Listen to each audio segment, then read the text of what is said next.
Yes, sir. Yes, sir. Yes, sir. We are live.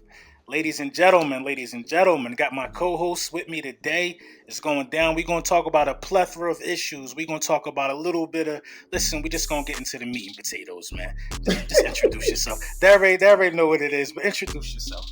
What's up, guys? I'm Symone with the Sports. You can find me on YouTube, Symone with the Sports, Twitter, Symone_Stanley, Instagram, Symone with the Sports. So Twitter's the only thing that's not on par with everything I got going on. I'll get it right in the future, but yeah, go find me. I'm just talking mostly Eagles and Sixers on YouTube, but then I cover a broad range of sports outside of YouTube. So go ahead and check out Instagram and Twitter. Facts. And if you haven't checked out the content, I'm gonna tell you right now, man. Some of the most entertaining content that you're gonna find. You know what I'm saying? Because listen, everybody I ever collabed with, I wouldn't collab with you if I never watched you before we even had a conversation to collab. Great A1 content. You know what I'm saying? Always courtside popping out, so you know the content is accurate, man. So Oh, you already know. So what you think about Ben Simmons, though, man? Let's talk about it. So Ben Simmons is like a roller coaster. It's like we were in a relationship with Ben. And you know when you're in a relationship, like you ready to break up. Like they done did the final thing, like it's over. Then time passes, you start feeling bad for them. Like you start reconsidering things. So of course, right after the playoffs, I'm like, cut Ben, it's over with. Like I've been apologizing for Ben way too long during the season. But my biggest thing with Ben is I'm not trying to trade him for scraps. Now I know like our bench does need upholstering. Like our bench, and this is my thing. Ben Simmons was one of the large reasons why we lost. We were a second round exit, but also the lack of depth on our bench was a huge reason why as well. So some people are saying, okay, if we trade Ben, we get a bunch of like bench player assets in return. They're fine with that. But on the same token, then we'll have to go and get a starting caliber point guard. Like we trade Ben and don't get a starting caliber point guard in return, then there's no point in my mind of rushing to trade him right now, because then how we're going to have to address that too. We can't trade him for a four. I hear people talking about Marvin Bagley. Negative. What do they do about the point guard position? Like then we got to trade some more assets to get a starting caliber point guard, because behind Ben, and we can't, I'm not saying this is enough to keep him, but we can't sleep on Ben's defense. Ben's defense won us a lot of games too, and also Ben's facilitation is A1.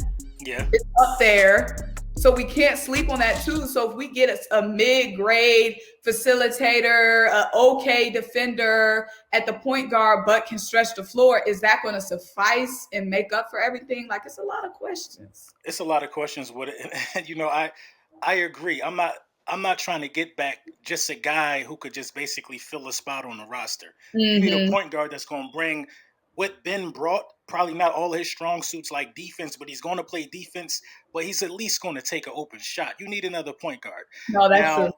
I think this can go bad for the Philadelphia 76ers. I feel like what we might end up doing is letting go of Ben, thinking we could already just thrust Maxey into that position already. Maxey might be real comfortable coming off the bench and putting up his little 15 every now and then. He might be comfortable doing that right now. Well, no. You didn't say that. I'm not with Maxey started. Like I love Not right Maxey. now. Not right now. Not right now. But I think Ben is broken though. I think Ben's broken. And I just tweeted about this. I put it up there. I know people going to disagree, but I just said I would trade Ben and Maxey for Dame. I might give you somebody else too. If you're going to get me Dame, I'm going to trade you Ben and Maxey. I'm cool with doing that. And I'll draft another point guard who Dame could groom. You know what I mean? That could come in for Dame when Dame need a breather. But Ben Simmons ultimately might just got to go. And it's just, he was the biggest reason for our failure in our second round exit. So I don't know, man. They're talking about just today, not too long ago, I heard that the Philadelphia 76ers are exploring trade packages. So just give me something back that makes sense, and I'm cool with it, man. I've been hurt. We're going to get into the reason why I've been hurt. Carson Wentz, back to the relationship thing you was talking about. I was married to Carson. Okay, I was just dating around with Carson. Listen, I was talking my talk every day. I was talking crazy. I was married to I remember. MVP, and he go out here and do me like this. You know what I mean? So listen. Now the breakups ain't that hard. Ben, you got to go if you don't get together. They turn Carson you cold blooded. Exactly. Listen, man. My ice box. I got an ice box now. You know what I mean? So, what you think about Brunson turned you to a savage. exactly? He turned me. Listen, I ain't never wife another one again. Draft grades though. Let's talk about a little bit about the draft. What did you really think about the draft? I don't think I caught the video where I got your perspective on the draft. What do you really think about the draft right now? Now you might got your initial feelings, but Mhm. now everything done settled. What you really think? Honestly, I think, and this was kind of my initial too, we should have went cornerback way higher. I Mm. wanted to leave the draft feeling safe and sound at cornerback. I'm mad we're in the middle of July and we still don't know who's going to be our starting corner opposite of Darius Slade. We're in the middle of July. It's about to be training camp. My biggest concern heading into the draft was cornerback too. That was my biggest concern. It wasn't wide receiver. I know a lot of people were talking wide receiver, wide receiver, wide receiver, just because it was a lot of hot wide receivers. And I love Devonta Smith. We got a Heisman guy on the roster. Like, you can't be mad at that. But I feel like we should have went best available corner as soon as we could. And two, going into the draft, I wasn't concerned about the wide receiver. We got a lot of young, hungry wide receivers who we didn't know in a good way what their ceiling was because we didn't get to see them to their full extent. So I wasn't even concerned about wide receiver number one. That was my number two concern, but I wanted us to address the cornerback first and early. I know they was flying off the board, but I wish they would have just did what their job is, which is to strategize and find a guy before the fourth round in Zach, who we don't even know can be a starting outside corner day one when we play the Atlanta freaking Falcons, who have Matt Ryan throwing to Kyle Pitts, Calvin Ridley, Russell Gage, and Hayden Hurst, and we got Big Play and Avonte Maddox and Zach McPherson. Like, what the heck are we supposed Listen, to do? you just scared me the way you laid it out. They got some names over there. Well, we got to be ready. We got to be Yeah, ready. that's true. That's true. That's true. I agree. So you would have been more comfortable trading up for a cornerback Yes. instead of trading up for a wide receiver then. Because I'm on board with you. I agree that it was hand in hand. It was like 50-50 for me, though. You either had to go wide receiver or cornerback. I wasn't mad with us going wide receiver at all because all of the cornerbacks were off the board, like you said. And to trade up and get Devontae Smith, who we absolutely know the Giants was going to take, I think I can sleep with that. You're Yeah. talking about a Heisman guy. God just won an SP. He keeps getting accolades. He's Yeah. bringing into that wide receiver room, I think, some juice. Like, listen, the red carpet basically rolled out for me. Y'all gonna have to step up because I Right. gotta live up to this. You know what I'm Right. saying? So them other dudes looking at this dude at the Right. award shows, these dudes ain't even make a dent. If somebody would have made a reasonable dent or impression on their legacy as a young player, then we wouldn't have to drafted a wide receiver. You know what I'm Yep, saying? exactly. Nobody put the work in and nobody took the opportunity to try to be great. So everybody just looked around and we ended up 4-11-1. So listen, it's the consequences, man. If you can't be Robin to this new Batman we got, I think a lot of people are going to show that they don't belong this year. And Devontae Smith is going to be the measuring stick. I think he's going to separate a lot of people. So I yeah. see that in a lot of the rooms too, because that running back room just went from 0 to now somebody got to step up too, because it's a lot of Facts. stars in that running back room. So that I lack didn't know. of fairness, Yeah. Boston Scott being our top guy, those days are gone. Like, you boys got to step up every day at training camp. Exactly. I didn't know that so many people around the Philadelphia area are kind of unsure about Miles Sanders. A lot of people don't think he's like a top 10 guy.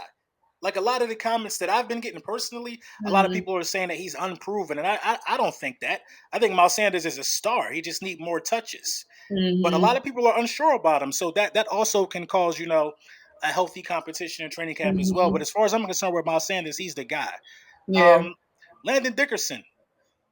What do you think? It's a lot of ifs with him, man. It's a lot of ifs with Landon Dickerson, but it's like His perfect world, Landon Dickerson, is amazing. It's incredible. It's wonderful. Perfect world, right? But we don't live in a perfect world. And I feel like some people were addressing the O-line early, surface level, amazing, wonderful, great. You never can go wrong. I think people are upset we addressed it with an injury-prone guy when we had other needs, i.e. cornerback, still needing to be addressed. Now, if Landon Dickerson can stay healthy, like I said, an amazing pick, but we've been so wounded. Like I said, these relationships, we got a bad relationship. We got trust issues with the O-line. Exactly. We got trust issues, and these guys haven't been healthy. So it's kind of like, dang, not only did we not go corner, We got this guy that is not healthy, even at the moment. Now he's not. Yeah, it was crazy. It was crazy. So my initial reaction to that was it was a reach, but then I'm not a huge college football guy, so I start looking him up. You know what I mean? And you talking about a mountain of a man, like an Right. animal, like a violent, like he's like violent borderline. And I'm like, yo, I could rock with that. I could rock with that type of gameplay. But I think it was a bit of a reach with the injury history. Mm-hmm. Bit of a Especially reach with the since we injury got history. injury guys already on the O line. We don't know what they're going to look like coming back. We don't know what Andre. We don't know what Brandon Brooks is going to look like. Lane Johnson's been busted. We don't know what these guys going to look like coming back, especially when they're so big. Hmm. They're not meant to be doing all that movement with all that weight on those knees. That's not Exactly. natural. So we don't know what they're going to look like coming back. And I think everything rides on the health of the offensive line and how good the offensive line can be. Even Jalen Hurts' success. Everything has to start with this offensive line. If they can't stay healthy, Jalen Hurts is going to do more running than passing. And I believe he's a tremendously underrated passer. You know what I mean? He's going to do more running than passing, and more mistakes get made that way. So, Mm-hmm. the football team, we got to understand that this offensive line is definitely important to us. What's some of your top position battles in training camp that you want to see? Running back. Now, the only reason why I say running back number one is because I've been just unimpressed by the running back room lately. And of course, Hmm. that's the injuries. Like, you can't do nothing about that.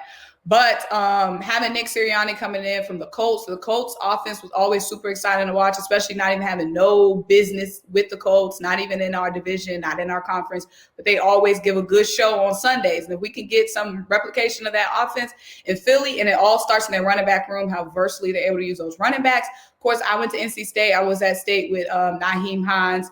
So seeing him at the Colts, just doing his thing has been really cool. And then also having Nick Sirianni compare Kenneth Gainwell to Naheem Hines and saying like how he's going to get that explosiveness and that creativity going in the running back room. I'm super excited for that. We got a lot of guys in the running back room. Like we said, Miles Sanders is a lot, but after that, a lot of guys will have to be battling out. We got Kerryon Johnson from the Lions. And if we get that running game going, like you said, it's going to make things so much easier for Jalen Hurts, having a natural, organic running game for him. That's going to make things so much easier for him, take a lot of pressure off him. And I don't want to see, he's cute. It's great that you can do it, but I don't want to see Jalen Hurts running all the time like that. Yeah, I don't want to see that either. He's come on. You're talking about a guy that was 70% in college. His last year in college, where he was nominated for the Heisman. That's amazing. And I don't understand how people want to keep telling us that he can't throw the ball. He was 70%, but then they want to tell us college. That was college.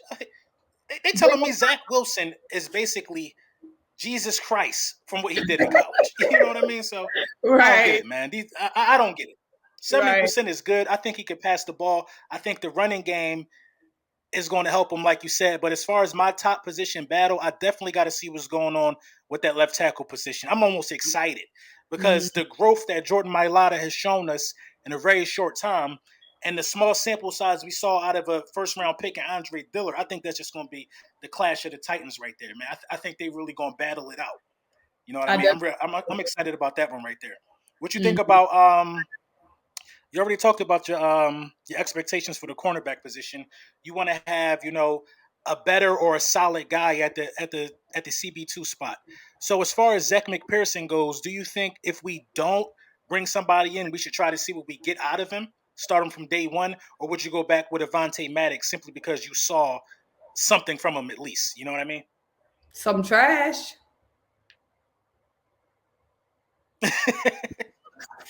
That's a But tough but spot. but but it's Okay, look, that's a tough spot. We know about his trash on the outside. So my thing is, now, of course, it gets dicey in football because it's like we don't know what we're going to get from Zach, but he doesn't have that NFL mhm. experience. Avante has NFL experience, so even though Avante's undersized, like he has that NFL experience that's going to have him just naturally better and more instinctive over Zach coming in day one against the Atlanta Falcons and Mercedes Benz, where they're bringing that whole receiving core and Matt Ryan ready to pick us apart. I'm not sure if I'm throwing Zach into that fire day one. So we'll see what he does at training camp. But I guess if we don't bring anybody in, bring Avanta in. So Zach want to get embarrassed week one, and then that's his whole confidence snatched. It just sucks. Yeah, yeah, because it's not like we asking him to be a rotational guy. He's basically going to be opposite of Slay from the get Hmm. go if he was to Hmm. come in week 2. So yeah, I gotta agree with you. But Julio won't be there, so I guess he won't be lined up with Calvin Ridley. But at the same time, that's still a position that I wouldn't want to be in. So, the moral of the story, I think we both can agree on this. The Philadelphia Eagles need to go get another cornerback, like Period. tomorrow. Tonight. Speaking of that, I think we got a good chance in training camp though. They just announced that we're going to have some joint practices with the Patriots in New York. So maybe Yeah. Howie Roseman can be around some GMs and start to wiggle his way around and talk to people. I don't know, but he got Right. to do something, man, because I haven't, like I said, Zach. I think he comes from a smaller college, so I really haven't seen a lot from him at all to Yeah. even dissect what he could possibly do. What's your expectations for Jalen Hurts? Expectations as in like what I want to see him do well, or like when you say expectations, like what I want my dream scenario, or like what I want to see him do well. Like, Both. so I wanted to see him. Now, my expectations aren't super like through the roof. Like, I know a lot of people are like, Jalen Hurts has to come in and blow us out the water.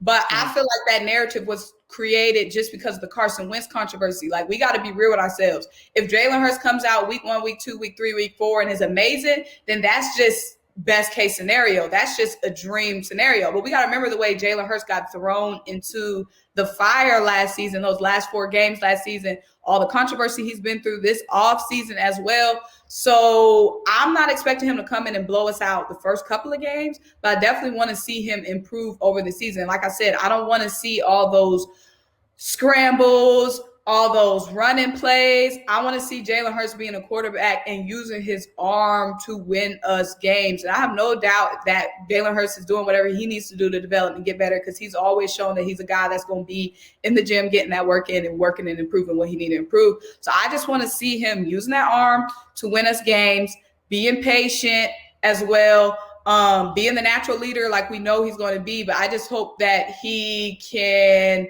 just really shut up the haters and the doubters. I haven't really been seeing as many haters and as many doubters, but a lot of people are saying Mhm. like, "Oh, Jalen Hurts could be our savior, our savior." I feel like it's putting too much pressure on him. We don't need Jalen Hurts to be our savior this year. Like, that's putting too much expectation, too much pressure. He's a second year guy that only had 4 starts under his belt. Like, what do you expect from that on any given day? You don't expect Tom Brady to come out there. You just expect the guy to get better than he was last season. So that's really what I'm hoping for. Because I think the improvement has to kind of be gradually. Like you gotta Mm-hmm. be better because it's only been a small sample size. But I wouldn't be lying if and I know that Eagles football is not about feelings. A lot of it is about feelings, but you know some things are just about it is what it is, and you got to wait and see. I am borderline thinking that we got a superstar. I don't know why, but something is telling me that. Something's telling me that. I'm borderline on that. I'm gonna keep it all the way real. I just think that him being a dual threat and the way that he can throw the ball, I think Mm-hmm. he's going to catch a lot of people by surprise. And the team wants to play for him. These are guys who were fans of his, who we drafted. Let's talk about it. He was up there for the Heisman. These dudes Mm-hmm. are fans of Jalen Hurts. They want to play with him. You know They what I do. mean? He didn't come from no small program. He didn't come from North Dakota State. Not a shot at Carson Wentz. He didn't come from a program like that. He came from one of them top ones, so where superstars come from. And dudes know his name, and dudes really want to play with him. All I keep hearing about is the work ethic. I was Mm-hmm. impressed with the small sample size. So, like, a perfect scenario for me, honestly, would be for him to, mitigate the turnovers and get somewhere close to 3,600 passing yards, show that he's a dual threat, and keep the offense competitive. That's all I really can ask for right now. But like a dream scenario, like you said, would be to win the division and lead this team and not Yeah. miss no games and be the guy the whole way and get that division crown from your first time starting. That's a dream scenario right now. Just in a short grand scheme of things. Um, has Nick Sirianni impressed you enough yet right now? You know what I Yeah, mean? I'm loving what I'm seeing from Nick Sirianni. Like I said, Nick, and this is no shade to Doug or no other coaches, but they didn't really give me personality. Nick Hmm. is a guy that seems like he's one of the guys, like we're saying about you saying they're fans of Jalen Hurts. They get him, he's getting them fired up. He seems like a guy that has natural energy, and he's working with a lot of we now have a super young team, and for Yeah. him to have that natural like kid energy, that's going to translate, and that's going to get guys fired up and wanting to play for him. Everybody has different playing styles and coaching styles, and like I said, it's not a shade to a more like cut and dry Hmm. coach like Doug was. But if you have a guy that's super pumped up, he's out there looking like he's super excited, super happy to be out there like a kid just on the football field. That's going to translate to those guys, and that's going to get them fired up too. So I'm loving what I'm seeing from Nick Sirianni because he seems like he's just having a lot of fun and enjoying actually being out there with the guys. Yeah, exactly. I can't complain with that, man. I can't complain with nothing that he said. So far he's saying what I like to hear. Like you said, just the movements and the competition alone. I never saw that ball drill where you have the pole and the string that's connected to the ball and I never saw that in the Doug Peterson era. I never saw just, guys wanting to be around each other, man. It's just Mm-hmm. it's just like it's just like one big family. And I Mm-hmm. think the cards are in favor of Nick Sirianni simply because he kept the bloodline of the team together. The offensive line is still intact. The Yep. defensive line is still intact. He got a lot to work with. So I think he's in a good position. Do you think he could win the division? I feel like, well, I'm an optimistic person. Like every season, I'm going in thinking like we're gonna win the division. Oh, Now, absolutely. yeah. So I feel like we're going to win the division. Like our biggest Yeah. problem last season was injuries. Like our Hmm. offensive line was super busted. Rodney McLeod, Miles Sanders, the wide receiver core, guys coming in and out. If we could come in this season, Dallas Goedert as well. Carson Wentz being stank, having an attitude, Doug Peterson having his beef. Like now we got the drama out and the injuries out. I feel like we can really get this thing together. And a lot of our games last season, I felt like were close and just came down to coaching and the Hmm. running game. So I feel like we definitely come in and win the division. I feel like we have to. Like we have Yeah, to. I feel like we are going to win the division. I Mm-hmm. mean, this. Let's listen. You probably already know how I feel. This division ain't nothing to be scared about. It really I'm not. not scared of none of these dudes in this division. No Dallas Cowboy, no Washington, whatever your name about to be next week, or no New York Giant. I ain't scared of none of them dudes in this division. They easy work. They running around with a 6-win division. You know what I mean? That ain't hard to accomplish. Right. We be right back in the ball game, man. So I really feel like Sirianni can We win the were still division. in the hunt late last I'm season. like, come on, like I mean, they acting like it wasn't decided week 17. Like, come literally. on, we definitely was still in the hunt, man. So I like what I'm seeing, man, out of Nick Sirianni.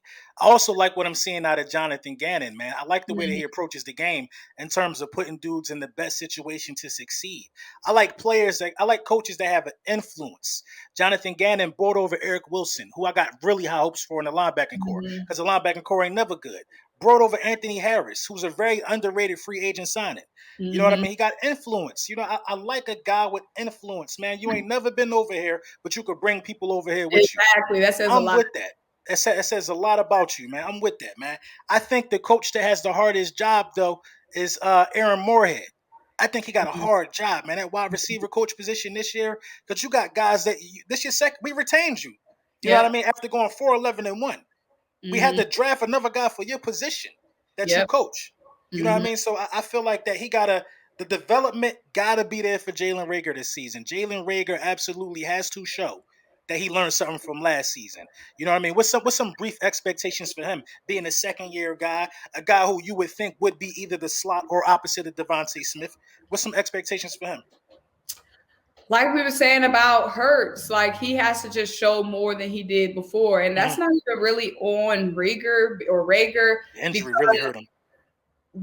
injuries, and then too, like we put this narrative on him that he has to come in and be a superstar. Justin Jefferson should have been drafted ahead of him. Like that's not on him. Like that's on us. So we're saying, oh, look at what Justin Jefferson's doing, and look at what Jalen's doing. That's not Jalen's fault that we took him ahead of Justin. That's You know what? I never thought about it like that. that's on us. So we're putting these expectations. Oh, you got to be Jay Jettas. Yeah, He never said he was Jay Jettas. We did. right. We did. That's on us. I I don't want never, Jalen. yo, I've been blaming Howie for not making the move, but I never accepted accountability as an Eagles fan. Like, yo, that's our fault. It's our That's bad. You know our what I fault. mean? That's our bad. That ain't on Right. Jalen. Jalen said, "Hey, I never asked for none of that." But like we said about Jalen Hurts, Jalen has to come in and he has to be a star. Now, Devonta is our shining star, but Jalen, you need to be a star too. Mm-hmm. Jalen needs to step up. He needs to be that Calvin Ridley to Devonta's Julio. Yeah, Devonta's putting up numbers, but you need to be putting up numbers too, Jalen. Like, because we still have a lot of expectations for him. Like I said, injuries, he can't help that. Like, he barely got to see anything. And then too, like I said, that toxic environment. Now, we did bring back Aaron Moorhead, and it's a lot more competition in the room. But I just want to see Jalen Reagor improving. And yeah, I'm not sure what they're. I guess we might be seeing him in the slot. I think ideally, because honestly, if you want to be for real, Travis Fulgham showed me a whole lot. Mm-hmm. He did. He showed me a lot. You know what I mean? That he could be on that opposite side. But what about Greg Ward? And we got attached. I don't want this to sound crazy. We absolutely got attached to guys who probably wouldn't make a roster anywhere else. Thank you. We got attached to these guys, so it's like we feel compelled to. What about we feel compelled to even speak about him when he wouldn't make a roster nowhere else. Great. Because look, that's exactly how I feel. It's so many people saying Boston Scott and freaking Greg Ward. There's so many people saying like we owe them something because they stepped up for us when we had nothing. We owe them the check we paid them. Now we don't owe anything else. If they get beat out, they get beat out. Appreciate your time. They did what they were supposed to do. What they did by stepping up like that was ensure that they'll at least make a practice squad somewhere. You know what I'm saying? No, somebody going to pick you up because you do got a nice resume of being the guy that can step in and get some things done. Every team need that. But we don't need to make fill-in guys or bona fide starters that we need to be feeling sorry for. Listen, Arcega-Whiteside might be gone. Greg Ward might be gone. That is the facts. Hightower might be gone. You know what I mean? Boston Scott, I think, is going to be gone. It's just the facts. No, that's 1,000% because we have, like you said, Travis Fulgham. Mm-hmm. The big body guy, and Travis Fulgham is our biggest body. Exactly. Devonta Smith, Jalen. Then we still got Hightower, Quiz, the miscellaneous guys. We don't even know what the heck they're going to do yet. Mm-hmm. Just don't know if there's room for another slot guy like Greg. We got slot guys. And then it's given Devonta can play in the slot too. Like that's just one of the positions where it's like you could throw a rock, you get a guy in the slot. So sorry, Greg. But I will say this: I believe Doug Peterson didn't do absolutely right by Greg Ward. And I mean, when I say this is what I mean. Had he let Greg Ward throw the ball, who was a former quarterback, his stock could have risen, and maybe we could have found a different use for him. Like, what's the guy that used to play for Pittsburgh? What was it, Antoine Randall? He would occasionally throw a pass. You know what I mean? And throw a touchdown pass at that. If you could be creative and really use the guy, you rise his stock. He's primarily a quarterback that is learning how to play slot receiver. You know what I mean? And had we, done right by him, I think we could have found an extra use for a guy like that. Especially, playing a style of football that I think we might be playing with Jalen Hurts in the game. So, what's our record, man? What's our record?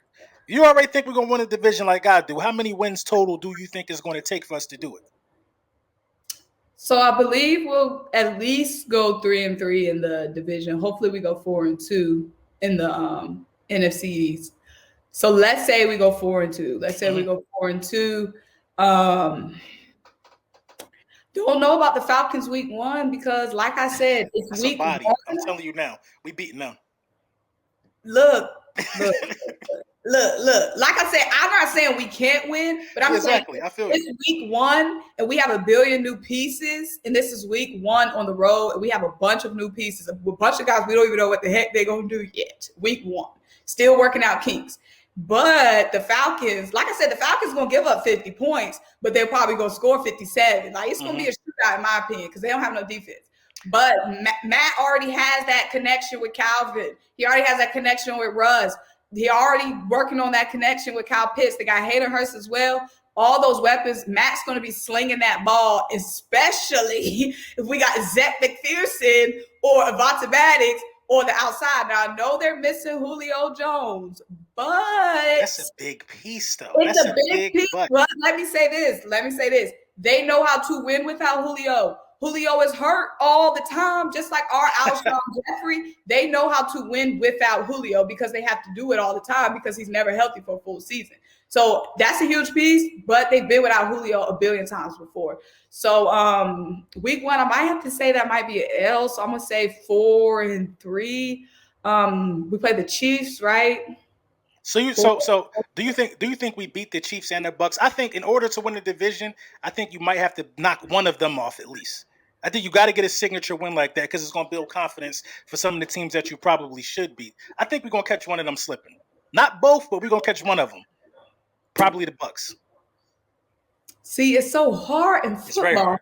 It's so hard because it's no room for error. It's not like basketball, you play the team 3-4 times. It's like little room for error.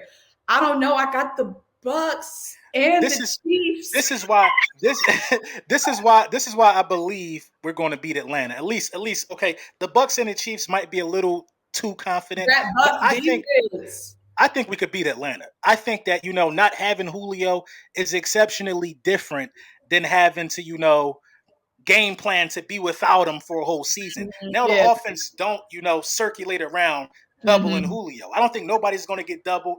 And Matt Ryan is older. He's a stationary target. What we do have is that defensive line. And I That's think true. we're going to get after. I think we're going to get after Matt Ryan enough that offense automatically misses Julio. Yeah, I think Kyle Pitts ain't no Julio. I refuse to believe it, even though they want me to believe Not it yet, so not much. yet. Yeah, he's not no Julio right now. You got Yeah. to show that. So it is what it is, man. So I don't want to go. If I go game by game, I feel like I'm gonna find more losses than me just blurting out a number. Right. So I think it'll take 9 wins probably. I think 9 wins. I Yeah. think we could win it with 9 wins. Because what it's 17 games now, so yeah, Yeah. now 9 wins would be a winning record. So actually, I'm gonna say it's going. I'll still say 8 wins. I You still think think it's 8 wins. If we go 8-9, I feel like we win the division. We go 8-9 because Cowboys still have a lot of questions on their defense. Washington football team has a lot of questions on their offense, especially in the quarterback position. The Giants are still the Giants, even though they added some weapons too. But yeah, I feel like if we go 8-9, we got the division. But yeah, we might go 9-8. I think a lot of more things has to be said about Dak Prescott and if he's even going to be ready. I don't think he was cleared for contact. You know what I mean? I had 2 knee surgeries. Now he broke a bone, but listen, them things still got to heal. He still feel that when it rained. That thing's still tender, man. So I mean, we got to see how he looking too. So yeah, man, that's all I had though, man. This was like, listen, I was supposed to collab with you for so long. I'm glad we got it out the way. It's definitely going to be many more to come. What you got coming up recently on all your platforms? What I have coming up, like YouTube. Yeah, whatever you got coming up, let us know. So just more Sixers propaganda being spread. Some more Eagle stuff. I'm trying to do some more vlogs. So people aren't, you know how the algorithm works. So I'm trying to integrate my vlogs into the algorithm. So yeah, I got a lot of stuff coming up at work. So just like some sports reporter vlogs are still going to be coming out, whether people gonna watch it or not. Also, we posted some of my play-by-play and color commentary because the long-term goal for me is to be doing play-by-play and color commentary. So I'm gonna be posting some more of those clips just to get them out. That's fire. I'll definitely tune into that. I got to get my play-by-play game down pack, man, because I feel like I just be too in tune with the game, and then I'll say something while I'm watching the game that I wouldn't say on camera, and then it's like, then it just get weird from there. I'm like, man, what the, you know what I mean? Right. That's why I try not to cuss in like real life, like outside of the video, because I don't want to be like on the broadcast and then say a wrong word just because it's naturally in my language. Exactly. Right. That's what people got to understand. I was just playing Call of Duty, and a couple subscribers, I guess, found out who I was and was playing. And I was like, man, I was going in. I was going in. I might have had a little bit of the brown water. I was chilling in the man cave. I'm like, man, blah, blah, blah, blah. I'm like, oh. Right. Cut that joint right off. No, but yeah, man, like I said, I appreciate you. So, look, man, we got to do this again, man. If you ever need me, you already know. Definitely. You know what I mean? We could definitely make something happen. All right, y'all, man. We out. Until next time. Bye, guys.